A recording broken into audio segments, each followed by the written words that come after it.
Hello and welcome to the Geocurrents lecture series on the historical geography of natural psychoactive substances. This is the second to last lecture in this series. It's part 2 of Hallucinogens of the Western Hemisphere.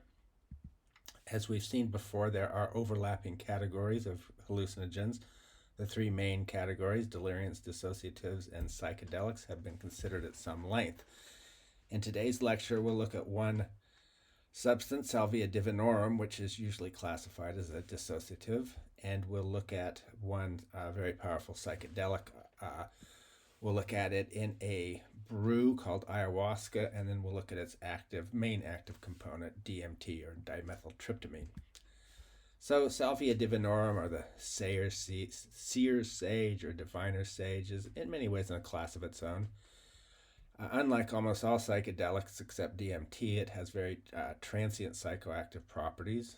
An experience lasts about 10 or 15 minutes. I should have to say I've had no experience with this, but I have read about it to a considerable extent and watched a number of videos. At any rate, the leaves or extracts from those leaves are administered by smoking, chewing, or drinking. It contains a potent hallucinogenic substance compound called salvinorin A, and it induces a dissociative state and hallucinations. It's often just called salvia. That's a bit misleading. Salvia is a huge genus. It includes common sage, as well as a great many flowering plants, and nearly 1,000 species in this genus. So it's best to be more precise. As I mentioned, the active component is salvinorin A. It's unlike most other psychoactive chemicals. To begin with, it's not an alkaloid, but a terpenoid. Almost all psychoactive substances are alkaloids. There are exceptions. THC and the other cannabinoids are not alkaloids either, but it is an unusual situation. It's quite unlike psychedelics in terms of its interaction with serotonin receptors. But it does have an effect on some cannabinoid receptors, and some opioid receptors, which is quite intriguing.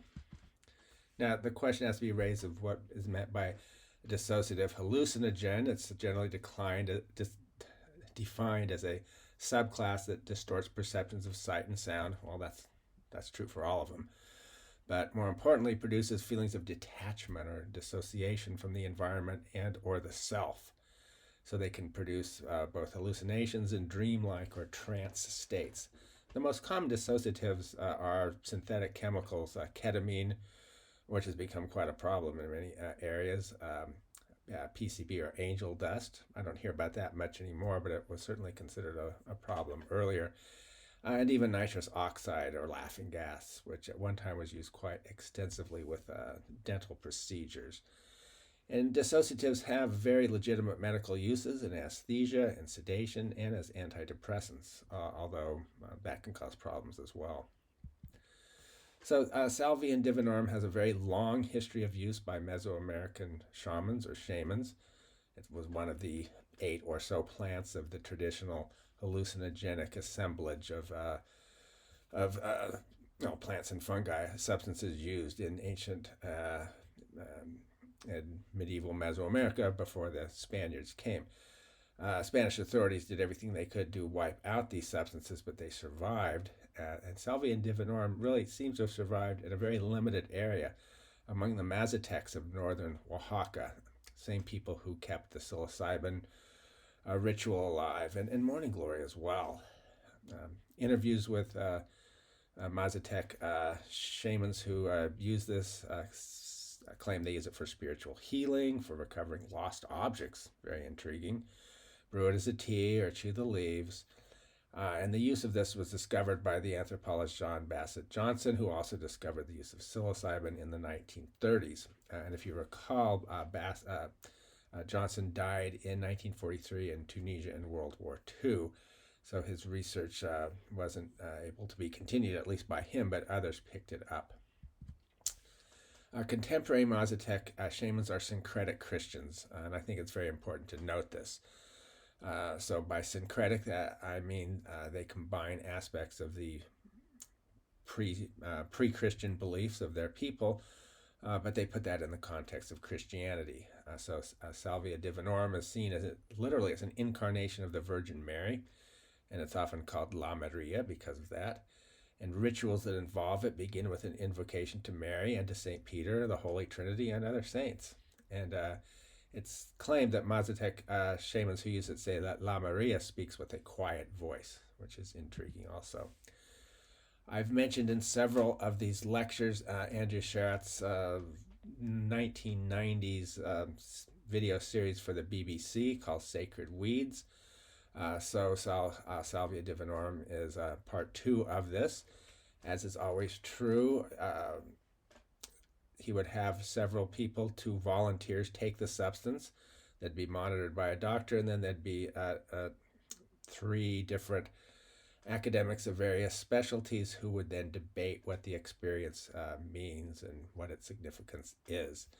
It's interesting, one of the volunteers in this one was someone who had actually studied these substances and supposedly was the first person to identify salvinorum A as the main psychoactive component.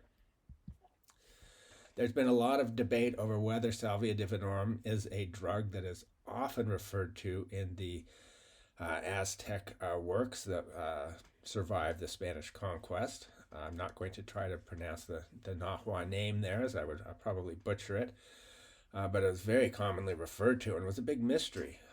But after the discovery of Mazatec shamans using Salvia divinorum, a number of scholars came to the conclusion, well, that this is the missing one. R. Gordon Wasson, famous mycologist, ethnomycologist, student of the use of fungi by varying societies around the world, certainly thought so. And he actually collected the plant with Albert Hofmann, a chemist who discovered LSD, and Wasson and Hofmann had worked together on several projects. I find it interesting that Hofmann objected to the name the plant was given, divinorum. He said, I was not happy because the name Salvia divinorum means salvia of the ghosts, whereas Salvia divinatorum would be the correct Latin name, salvia of the priests. And one thing that shows you is the level of erudition and classical knowledge held by Hofmann, as was the norm for highly educated people of his time. As I said before, the Spanish authorities did everything they could to eliminate these hallucinogenic substances. I found this fairly interesting article, which talks about the actual Inquisition going after salvia. And the claim is made here that, in this article anyway, that the plant was cultivated and not found in the wild, whereas peyote, mushrooms, datura, morning glory could all be found in the wild, meaning that it was easier for authorities to persecute those people who were growing it, or to punish them through heavy taxes. They could benefit from those taxes, which gave them a sort of an incentive to be extra vigilant in trying to wipe it out. As I mentioned before, though, the Mazatec shamans preserved several hallucinogenic plants. They may have been preserved in other cultures as well, but it's the Mazatecs of northern Oaxaca who are particularly known for this. So psilocybin, morning glory, and Salvia divinorum. Salvia has an interesting legal framework in the United States. It's legal in the green states and basically in the yellow states as well. So you see a real western and northeastern pattern of legality. I find it very intriguing, though, that Idaho and Utah, which are very conservative states, have made this substance illegal, whereas Colorado has not. So these legal patterns vary for every substance, and there are a variety of reasons why they have come out as they are. In states where it's legal, very potent extracts are available. They're often smoked.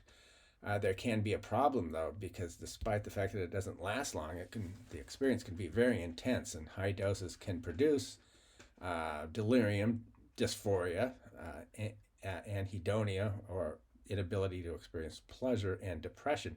And that doesn't mean just during the period. That means often for a significant period of time afterward. And it seems like bad experiences are fairly common, even among experienced people who call themselves psychonauts or explorers of hallucinogenic substances.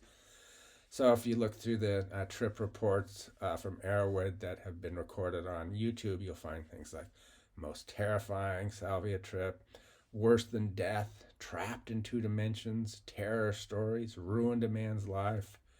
It's been people have accused it of leading their children to suicide. I should say that's true for many, many drugs. So take that with a grain of salt. But it does seem to be true that salvia is often associated with bad experiences. But like almost all psychedelic substances, it has also been linked to very worthwhile experiences.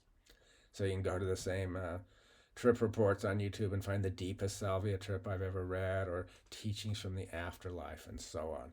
So typical of powerful hallucinogenic drugs. I'll move now to ayahuasca, and then I'll discuss its main psychoactive component, DMT or dimethyltryptamine. Ayahuasca itself is a brew. It has to include several different plants, and we'll talk about the reason for that later on. So ayahuasca proper is what these brews are known as in the upper Amazon, but there are other terms for very similar brews that can also contain DMT, the main active ingredient, yahe. I'll talk about that. Mostly in the Amazon, but you could see also up in the Andean region and in northeastern Brazil, which is not part of the Amazon, there are similar substances. So ayahuasca has 2 essential plant components. One plant has to provide the DMT or dimethyltryptamine, and Psychotria viridis does that for ayahuasca. It's a perennial shrubby plant in the coffee family, looks a bit like coffee, and contains pretty high levels of DMT. DMT, I should say, though, is actually very common. It's found in hundreds of plant species, especially trees in the genus Acacia. It's found in trace amounts in many animals and in all mammals. It's produced in the pineal gland along with its close analog melatonin. Melatonin is used as a sleep regulator. It's actually quite mild in its effects, unlike DMT. And I've read numerous reports that the human brain is flooded with DMT at the time of death, something I should look into in greater detail. To the extent this is true, it's, it leads to just more questions. There have been many reports of near-death experience, and it does not match the DMT experience. It's perhaps closer to the what is known as 5-MeO-DMT, or toad venom, which is a very similar chemical but has quite distinctive effects. I'll talk about those differences at the end of this lecture. Now, DMT is extremely common. Many plants have it, but it has no effect if consumed orally in most circumstances, because it's broken down in the stomach by the enzyme monoamine oxidase. That's an essential enzyme. So you can eat all that Psychotria viridis you want, and you may suffer from other effects, but you're not gonna have the ayahuasca experience or the DMT experience. So DMT itself, which can be extracted from many of these plants as a chemical anyway, it has to be smoked, vaporized, or injected, and there's no evidence that this was ever done. Plenty of people do it today.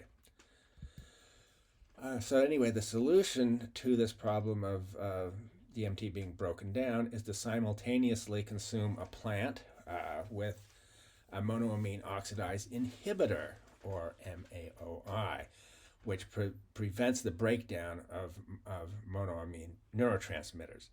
MAO inhibitors can, in their own right, be effective antidepressants, and they're used in panic disorders, social anxiety disorder, and even Parkinson's disease. They have many side effects. Some can produce dependence, so there are issues with that.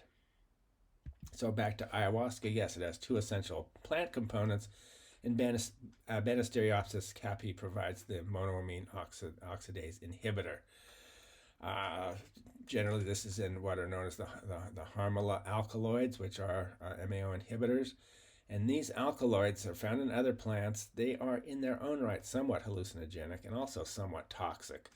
The ayahuasca experience usually begins with nausea, diarrhea, and other sorts of physical distress. It does not last through the whole experience, but that's part and parcel of it. And harmala alkaloids are found in other plants. Syrian rue There's been a lot of speculations about Syrian rue. Some think it may have been the drug or part of a drug cocktail that was called soma by the ancient Indic people, or hauma by ancient Zoroastrians.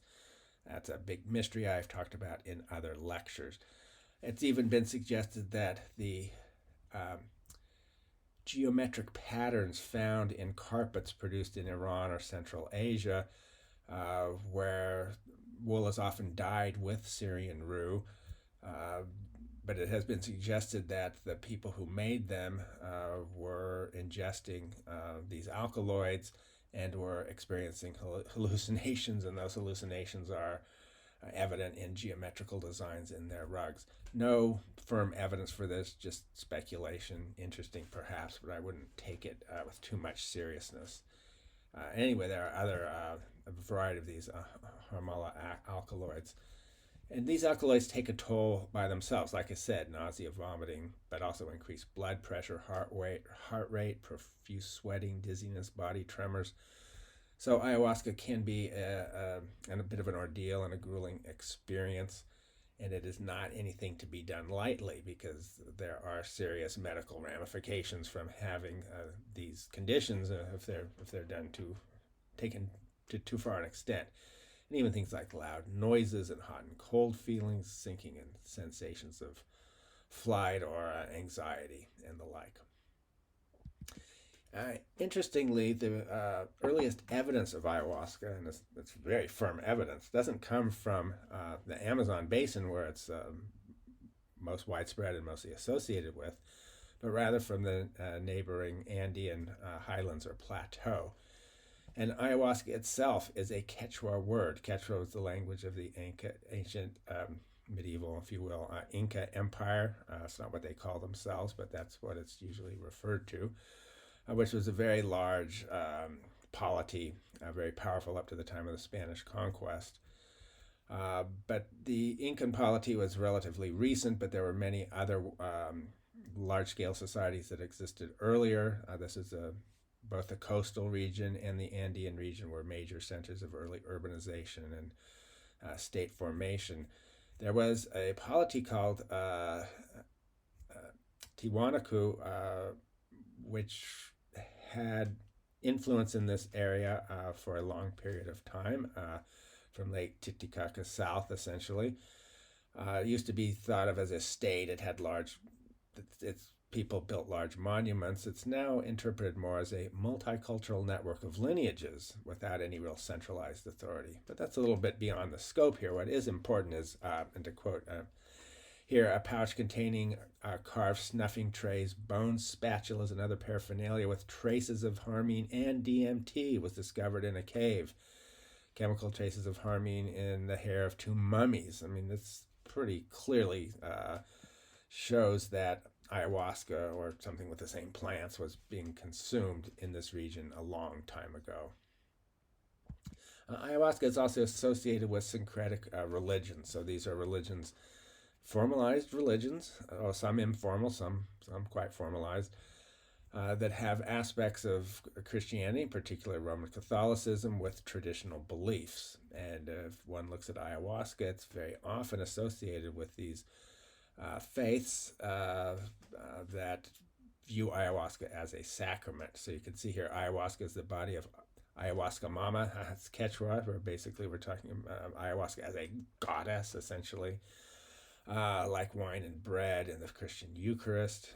And a lot of evidence that ayahuasca, not the consumption of ayahuasca, but the contextualization of ayahuasca within this Christian or semi-Christian belief system, developed in the context of Jesuit missions in the Amazonian region. So the Jesuits were given a lot of peripheral areas in South America. The most famous one was in what is now Paraguay. Paraguay really was founded as a Jesuit theocratic state.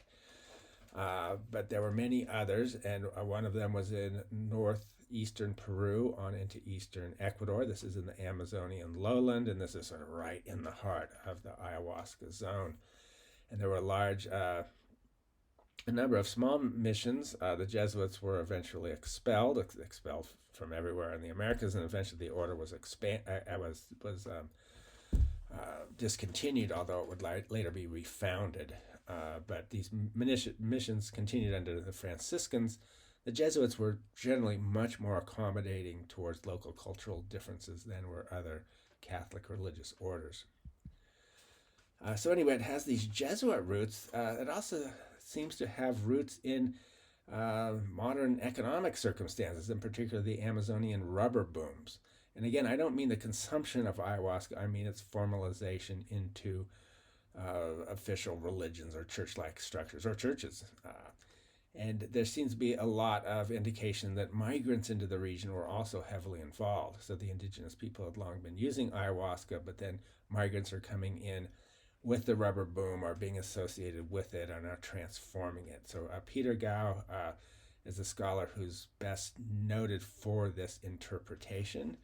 Has a book there, An Amazonian Myth and Its History. And anyway, he claims ayahuasca shamanism developed by mestizos, people of mixed heritage, in the Amazon rubber booms, late 1800s, and again in World War II. In the early period, rubber was really only available from tropical rainforests where rubber plant and several other plants produced things that could be used as rubber. It was not made synthetically, and it couldn't be grown in plantations in the region. Later on, the British, Dutch, French, and others learned that they could grow rubber in plantations in Southeast Asia. But before that, there was this boom for natural rubber. As bicycles and automobiles were taking off, a lot of rubber was needed. There was a lot of labor exploitation associated with this, a lot of social dislocation. It's really a pretty ugly episode, but according to Gao anyway, rubber workers used ayahuasca to cure many of the ailments of their body, mind, and soul. And it's also noted that some people in some regions use the term yerba de cauchero, or rubber worker herb, to refer to the ayahuasca plants. And just to show you the main area of ayahuasca use, I've put an oval around, and in red is basically shows the Amazonian part of Brazil, and highlights cities where the rubber trade was really big. In the 1930s, rubber boom is not continuing, but there's still a lot of rubber harvesting going on. It doesn't disappear. Santo Daime, the best-known ayahuasca religion, is founded in Acre, Brazil. That's precisely in that far northwestern part of Brazil, western Amazon. And Santo Daime is a quintessential syncretic faith, so it puts emphasis on personal responsibility within a fellowship. Its adherents claim to walk the path of love and to leave their old habits behind, call on God, the Virgin Mother, and Jesus Christ, but also have an animist view of the enchantment of nature, the oneness of life, belief in spiritual beings that derive from indigenous Amazonian shamanism, and also a belief in deities from the Afro-Brazilian pantheon, deities brought to Brazil by enslaved people from West Africa. And they get incorporated as well. So as a religion, ayahuasca is very much of mixed origins. The next thing I want to talk about is a little bit about ayahuasca's gradual rise to global awareness. The Jesuit missionaries wrote about it. It's in their reports. Here's one Jesuit writing from 1737. I won't read the whole thing, but he mentions divination, a vine called ayahuasca, so it was a little bit unclear. There is a vine involved, but it takes more than one plant. But notes it was treated for common illnesses, that the sessions would last for hours and sometimes even days, and those taking it would often be considered as oracles, propagate an oracle, as he puts it there. So this languished in the Jesuit archives. Outsiders did not know about it. It wasn't until the middle of the 19th century, the 1800s, when Richard Spruce wrote on ayahuasca and the plants involved and brought it to the attention of the Western intellectual community. Richard Spruce, a very interesting person. He was a a botanist really as a child. In his teenage years, he was a recognized authority on the bryophytes of northern England, mosses, liverworts, and the like. He came to the attention of the director of Kew Botanical Gardens. He was sent on a botanical expedition to northern Spain and did so well that he was sent again to the Amazon, and he spent 15 years there, traversing through much of the region. Doesn't return to the United Kingdom till 1864, at which point his health was pretty much broken. But he had named many plant species and had observed ayahuasca consumption and collected samples. But still, Spruce's work brought some attention to it, but it still wasn't of anything that was exercising anyone's imagination to much of a degree until Richard Schultes comes on the scene. Richard Schultes was a professor at Harvard, often considered the father of ethnobotany, studying how other societies use plants and how they understand plants. He was very interested in drug use from early days. His undergraduate thesis was on peyote use among the Kiowa Indians of Oklahoma, and then a doctoral thesis, he was looking at the lost identity of psilocybin in morning glory. It was a mystery, at the time. People knew from these Aztec sources that there were these very important drugs for Aztec priests, but nobody knew. They knew that psilocybin was a mushroom, or they knew that the plant referred to the substance, the fungi referred to as a mushroom. They saw the tendrils and flowers for the morning glory, but they weren't sure what these were. So he was interested in that. He identified the source of curare, a very important poison used for poison arrows, poison darts by peoples of the Amazon, and he did extensive research on ayahuasca. So he collaborated with Albert Hofmann, creator of LSD. Together they wrote, and with another person, wrote a book called The Plants of the Gods, Their Sacred Healing and Hallucinogenic Powers, and also The Botany and Chemistry of Hallucinogens, very serious scholarly work. Anyway, Schultes' work came to the attention of the Beat poets, particularly William Burroughs and Allen Ginsberg. Well, particularly William Burroughs. So Burroughs had read this account of Schultes and decided would travel to the Amazon, and maybe this would help cure his heroin addiction. Burroughs was a lifelong heroin addict. He came from a very wealthy family. He had plenty of money to do these sort of things, and he had tried to quit heroin unsuccessfully, but thought maybe this would work. Anyway, the book, the Yahe Letters, Yahe being an alternative indigenous term for basically ayahuasca, was a publication actually of a series of letters exchanged between Burroughs and Ginsberg, a very prominent Beat poet, published in 1963. So again, this is bringing this substance or these substances in a brew to broader public attention and imagination. His enthusiasm is picked up by others, particularly in the late 20th century, brothers Terence and Dennis McKenna, who were already noted as advocates for other hallucinogenic psychedelic substances. And so no surprise they take a trip to the Amazon to find out what ayahuasca is all about. It wasn't published till 1993, but the experiences recounted were from 1971. And I think it's worth just reading from the Amazon blurb about this book. This mesmerizing, surreal account of the bizarre adventures of Terence McKenna, his brother Dennis, and a small band of their friends is a wild ride of exotic experience and scientific inquiry, exploring the Amazon basin in search of mythical shamanic hallucinogens. They encounter a host of unusual characters, including a mushroom, a flying saucer, pirate mantids from outer space, and an appearance of James and Nora Joyce in the guise of poultry. And translinguistic matter, discovery of the missing... Okay, I'll quit right there. Obviously, a lot of these things they encountered were after taking ayahuasca. And just a few more things on the McKenna brothers. Terence McKenna died in 2000. His brother Dennis is still active. anthropologists, ethnobotanists, and they've produced many, many works together and separately. So they've been real people who've really proselytized for not just ayahuasca, but other psychedelic substances. Now, owing to the works of all of these people, the McKennas and Burroughs and all these others, ayahuasca really gets placed in the public imagination. And by the early 2000s, there's a lot of what is known as ayahuasca tourism. Generally educated, relatively wealthy people from Europe and the United States and other parts of the world going to the Amazon, trying to find a shaman or a religious community that will bring them in and introduce them to the substance and guide them through their trip. So you can see there's an article in Wikipedia on recreational drug tourism, and there's a big section on ayahuasca. Go on the web, you can find all sorts of things on ayahuasca tourism.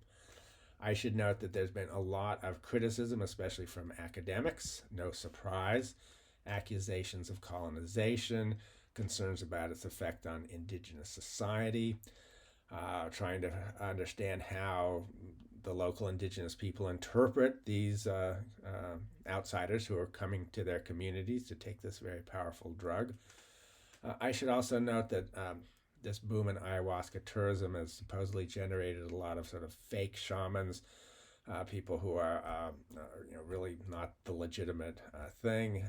There have been plenty of people who've had very bad experiences, not just from the drug, but from the whole system. So it is problematic, to put it mildly.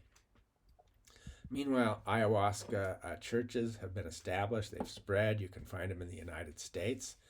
Legal ayahuasca churches. Here's an article on one in Southern California. Note that it's called the Flower of the Divine Mother, an ayahuasca church in Southern California that is a branch of an Oregon church that split from the main Santo Daime movement in the United States. So Santo Daime is this main ayahuasca church from Brazil, established in the 1930s, but with branches and then offshoots and splits, as is, I suppose, not surprising. There has been some interesting speculation that a kind of an ersatz ayahuasca or an ayahuasca-like substance was used in ancient Egypt and in ancient Greece. I think it's very unlikely. I haven't seen any good evidence for this. But the argument made is if you take leaves of many acacia trees and if you brew them up with Syrian rue, which has this MAO inhibitor, then basically you'd have a brew that works just like ayahuasca. And that has been used to try to explain, been used as a possibility for the drug that was used at the Eleusinian Mysteries, the Kukion, although scholarly consensus now thinks pretty strongly that it was ergot, if indeed it was spiked with a hallucinogen. So intriguing thesis, not much in the way of evidence. Turn to a bit of a different subject and ask, well, what does DMT do to the human mind when smoked, vaporized, or injected? Or I could say, too, when taken in ayahuasca. But ayahuasca is more complicated because it has those harmful alkaloids from the Banisterius opsis plant. So anyway, it's a little simpler just to look at DMT itself. DMT, N-N-dimethyltryptamine, to give the scientific term, is like salvia, very short-lasting, 10 minutes, but extremely intense, and that 10 minutes evidently can seem like a long period of time, maybe even eons. I've had no experience with this myself, but again, I've read and listened to many of these trip reports. I drove my wife crazy, I think, when I was preparing for these lectures initially in the spring. And she kept saying, how can you keep watching those crazy things? It's like hearing someone talk about their dreams.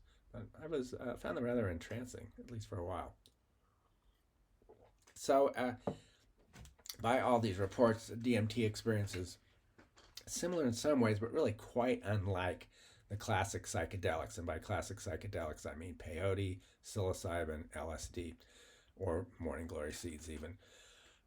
So it's extremely different. You are transported to an alternative reality. So with a normal psychedelic substance, let's take LSD, and perhaps unless you're on a supermassive dose, but even at very high doses, the hallucinations are recognized as being hallucinations. But more importantly, you're sort of still in the world. You'll see the world. It'll look differently. Patterns will be created. Things will be flowing. You sometimes see things that aren't there, but you're still in the real world. With DMT, from all that I have read, is you're really transported to an alternative reality, completely unlike the real world. And you have hallucinations. Again, they're lucid. You know they're not real at the time. But as many people describe them, they appear hyper-real. They seem realer than real. But more important, in that alternative reality, you generally have interactions with what seem to be autonomous, hyper-intelligent entities. And I'll talk about those entities in a few minutes. And also that realm itself is geometrically different. Many, I'm not sure if most, but certainly many people report that they are transported into a world of super complex geometries, multidimensional, fractal, or Escher-like impossibilities. So what does that mean, Escher-like impossibilities? It refers to the work of the graphic artist M.C. Escher, Dutch graphic artist of the mid and late 20th century, who's famous for these depictions of impossible structures. On the left, you see one set of stairways, and on one side, people are going up continually. On the other side, they're going down continually. Or on the right, you see water flowing from a base of the waterfall up to the top of the waterfall. Now, of course, these things couldn't exist in the actual world, but there's very interesting and important mathematics involved. And M.C. Escher collaborated with Nobel laureate Roger Penrose to figure out the mathematics. Well, it was Penrose who figured out the mathematics, but the two did work together. And Roger Penrose is certainly not to be discounted. He got the Nobel Prize in Physics for helping figure out the geometry of black holes. Roger Penrose is a genius by any measure. Just, I think, a fascinating and delightful old man. I've watched many of his videos on many topics. I find him really captivating. Just to note Penrose's experience on encountering Escher's work, and to quote here, he said, "A quite incredible picture. I came away thinking about it. Let me try to do something impossible, which I hadn't seen in Escher's exhibition. Sorry, I was thinking of roads and rivers and bridges that went off and did impossible things, and I simpled it down to this, what people call the tribar, which is this thing, 3 rods at right angles like this. It's impossible, but you could draw a picture of it, and there's also a lot of mathematics involved." One last point I want to make about Penrose is he's also noted for what is known as aperiodic Penrose tiling. Tiling is a branch of mathematics, figuring out how you can take geometrical shapes and extend them outward with no gaps or overlap. And aperiodic means the patterns never repeat. It looks like they do, but they don't.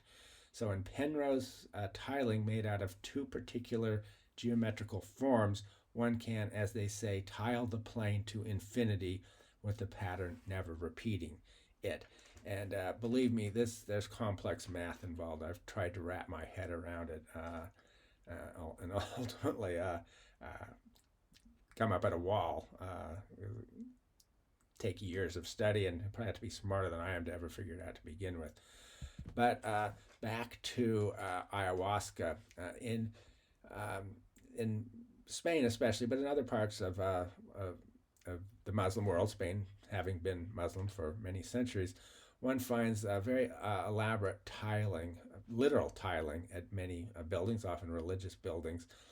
And many of them actually used aperiodic tiling, where the patterns never fully repeat, where you get this complicated 5-fold symmetry.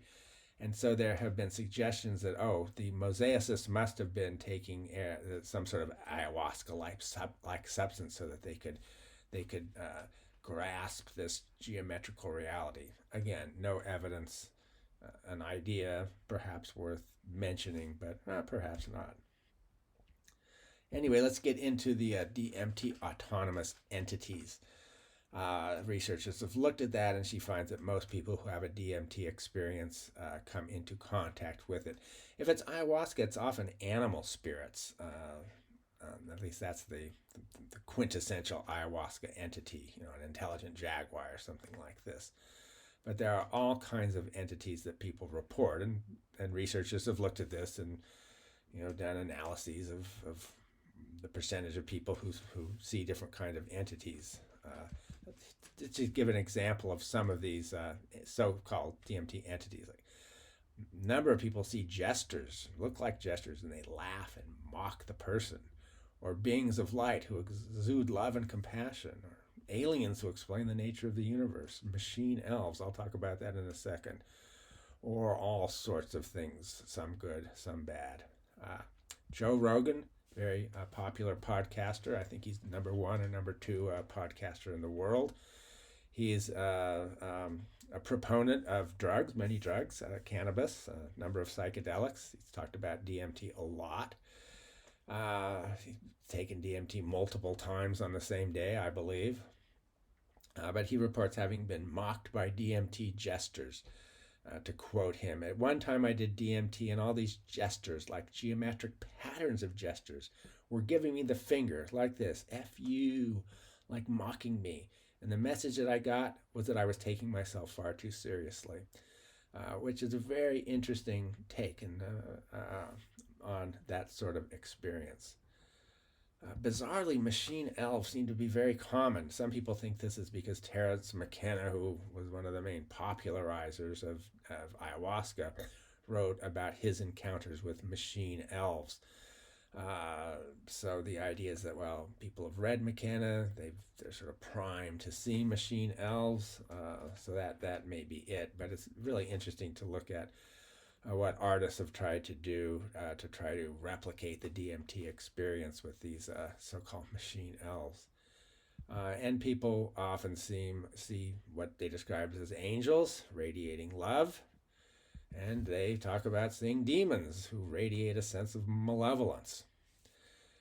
Anyway, among DMT users, particularly those in the scientific community who are trying to understand it, having experiments with other people and often experimenting on themselves as well, there are big debates. And one view is that, well, these are just elaborate hallucinations. They're all in your head. DMT just makes you see weird things. Others say they're very deeper, that they may be Jungian archetypes, referring to the work of the psychologist Carl Jung, who broke off from Freudianism early mid-20th century, and wrote a lot about these deep archetypes that are embedded in the deep human subconsciousness, which will come out in many different contexts. And then there are people who say, not so much the scientists, but others, that no, these are real entities that exist in this real hyperspace that we can go visit. They're supernatural beings, if you will. And people who, well, I won't go there. If you're interested in this, like I say, I spent a lot of time in the spring delving into this. And one person I thought was particularly intelligent and interesting was Andrew Gallimore, who is a neuroscientist and who has studied DMT. I think he's been in charge of one of the largest sort of DMT experiments, has done plenty of it himself. But he doesn't say these are real entities, but he also says they're more than just hallucinations. So as he put it in an article in 2023, don't throw out the machine elf with the bong water, which I found quite interesting. And note that I got this from a site called Alien Insect on Drugs. Give you a little idea about what's going on. There's also a big scientific debate about endogenous DMT. In other words, DMT produced in the pineal gland by the human body. Why does the human body produce this? We don't really know why. You can see this is actually a fairly old debate, but DMT can be relevant as a neurotransmitter, neuromodulator, hormone. It might be important in pregnancy and development. I suppose all I could say to this is research is in its infancy, and much more research needs to be done before we can get a handle on this. And we probably never really understand it in my opinion. At any rate, NN dimethyltryptamine is not the only chemical in its broader family. So there are actually many different kinds of DMT. It's the classic N,N-dimethyltryptamine that is found in most plants and is used in ayahuasca. But in the laboratory, and actually in sometimes in nature itself, very similar substances are found, just a little bit different. So this is just not all of them, but just some of the different DMTs that have been discovered. And I will talk a little bit about 5-MeO-DMT. These different substances have different psychological effects. Like I say, some natural, most artificial, and most of them were discovered by Alexander Shulgin. So I do have to mention Shulgin a little bit. He's been noted as the godfather of the psychedelics, a chemist. You can see educated at Harvard and a PhD from the University of California at Berkeley. He established a research lab in Lafayette, California, very close to Berkeley, where for decades he conducted extensive chemical research and psychological research using himself as an experimental case. So as you can see, he is known for the discovery, synthesis, and personal bioassay. In other words, he tried them, of over 230 psychoactive compounds. And he has two books, Tryptamines I Have Known and Loved, Tikal, I'm not sure if I pronounced it right, and Phenethylamines I Have Known and Loved, with a very similar name. As I mentioned in a previous lecture, he didn't really discover, but rediscovered ecstasy, a drug normally called, noted for the emotional connections that its users will make with each other, supposedly. But anyway, Shulgin is a very important figure in the chemistry and psychology of psychoactive substances. I only have a few more slides, but I do want to talk a little bit about the difference between normal DMT, if we could use that word, N,N-DMT, and 5-MeO-DMT, or toad venom, as it's sometimes called, because it is found in certain toads. And in some ways, they're very similar. They can have these very profound, either wonderful or horrific experiences. But with N,N-DMT, one enters a realm that is just full of entities, full of geometries, complex, super complex, and packed with things, entities. And 5-MeO-DMT, one enters an empty realm, sort of with nothing. So I'll just quote from Axel Davids, founder of something called the Pattern Project. Some people describe 5-MeO-DMT as being a highly emotional experience. And N,DMT tends to be more visual, hallucinatory, travel to other realms, meet entities type of experience. A very sort of different experience. If you look at the nicknames for both, N,N-DMT is called the spirit molecule because it takes you to the spirit world, whereas 5-MeO-DMT is called the God molecule because it takes you to God. What happens with high doses of 5-MeO-DMT is ego disillusion. Many people say, I became one with everything and everything was me. Not much narrative. So almost the opposite in one sense. Profound, but completely different. If you look at the trip reports of 5-MeO-DMT, you find that some people say they were taken to heaven, or nirvana might be a better term. So here's a trip report, non-duality. Well, would be like nirvana, I suppose, or the beauty of nothing. Again, that would be like nirvana. The source of all intelligence, oneness, sublimation of the soul. Well, that can be one side, but it's always important to note, well, what's the other side? Well, evidently hell sometimes. So existential horror, a 5-MeO-DMT trip. Pure horror, terrifying. Again, another one, pure horror, trapped in hell. And I should say, Joe Rogan, who's quite enthusiastic about N,N-DMT, did not have a good experience with 5-MeO and is not a proponent of that substance. Anyway, if you're interested in this, I would, again, recommend Arrowwood and its many testimonials of people, positive and negative, who've taken all sorts of psychoactive substances. Just to conclude this lecture, I just have a few things to say. One would be, I think it's important to recognize the promise and perils of hallucinogens in general, psychedelics in particular. There's a lot of evidence that they can be very useful for a variety of psychological or, if you will, spiritual ailments. But they can also lead to absolute catastrophes. There are people who claim they never really recovered from a terrible trip on hallucinogenic substances. I've also spent a lot of time pondering an enigma, which is the enigma is that, well, if it's true that hallucinogens generate or can generate spiritual enlightenment, why was the hallucinogenic-centric religion of the Aztecs so horrific? So, of all the peoples in the world, the ones who used hallucinogenic substances most extensively in their ritual and religious practices were probably the Aztecs. That's true of almost all Mesoamerican peoples, but as a couple slides I showed in an earlier lecture, there's at least 8 different plants that were used that were absolutely key to what was going on in their religious life. And what was going on in their religious life were nightmares, essentially.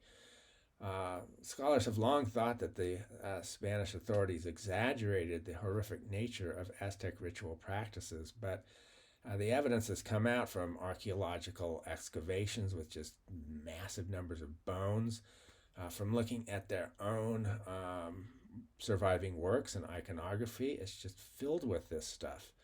And it wasn't just sacrificing vast numbers of people, sometimes in the tens of thousands, to their gods and ripping out their hearts and throwing their bodies down, but there were other rituals that are just so mind-numbingly evil is all that I can call them. Some involved torturing children to the pain of death. The god Tlaloc wanted, a rain god wanted to drink the tears of children to bring rain, and so children were tortured to make that happen and killed.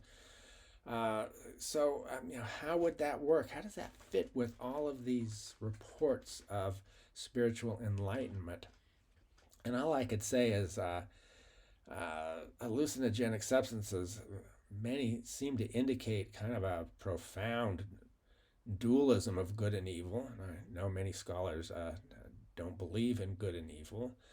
I think that there's a lot of evidence, very compelling evidence, that these are real orientations. I don't know what to call them, but it seems like the hallucinogenic experience, the psychedelic experience in particular, can take one to one place or to the other place, or to something in between too. It's not like that's all there is, but for you get these reports of being in the presence of divine grace or being in the presence of absolute evil. And could it be that absolute evil just triumphed among this one group? And I don't want to claim that all Mesoamerican peoples were like that.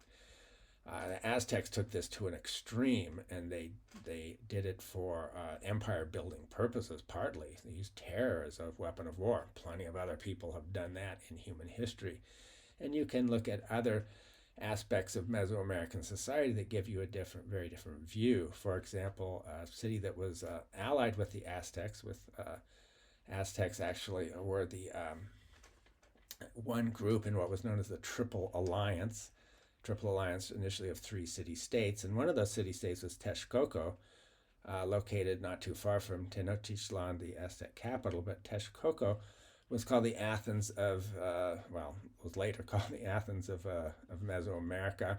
There was a famous king of Texcoco, Nezahualcoyotl, who was a philosopher king, poet, who was propounding a sort of a very different approach to things. And even in Aztec cosmology, there's Quetzalcoatl, the feathered serpent, who was associated with things like a butterfly sacrifice rather than human sacrifice. So there were certainly other elements that were present. I don't want by any extent of the imagination to claim that Mesoamerican society as a whole was under this malevolent presence or aspect of belief in ritual practice. But with the Aztec priesthood, it's pretty hard to deny its malevolence. It was just horrific to the nth degree. So that's kind of a mystery for me. And I'll just end with a personal question that I have.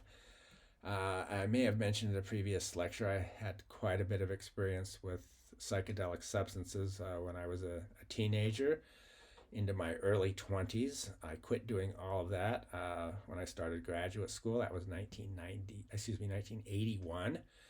I decided that I would had to take a much more serious path than I had, and that henceforth my drug consumption would be limited to 3 substances: caffeine, alcohol, and cannabis. And I haven't touched psychedelics since then. Well, actually, I did try microdosing twice recently after microdosing became a big deal in Silicon Valley. I tried it once with LSD and once with psilocybin, and nothing happened. I suspect microdosing is for many people a good strong placebo. That's just my own view. Take it with a grain of salt. But I had been thinking, and I intensified those thoughts when preparing this lecture, that maybe that now that I'm retired and heading into the last stage of life, it might be worthwhile to re-experience psychedelics and see if I can get something out of them. I did get a lot out of them when I took them as a teenager and into my 20s. I had been raised an atheist. My father's sort of an extreme atheist. But after having experiences with psychedelics, I became an agnostic, not a firm believer in anything, but I think the chances are extremely high that we do not inhabit a mere material world that has just been created through haphazard or random mutations of genes. I think there's probably, I would say almost certainly something beyond that.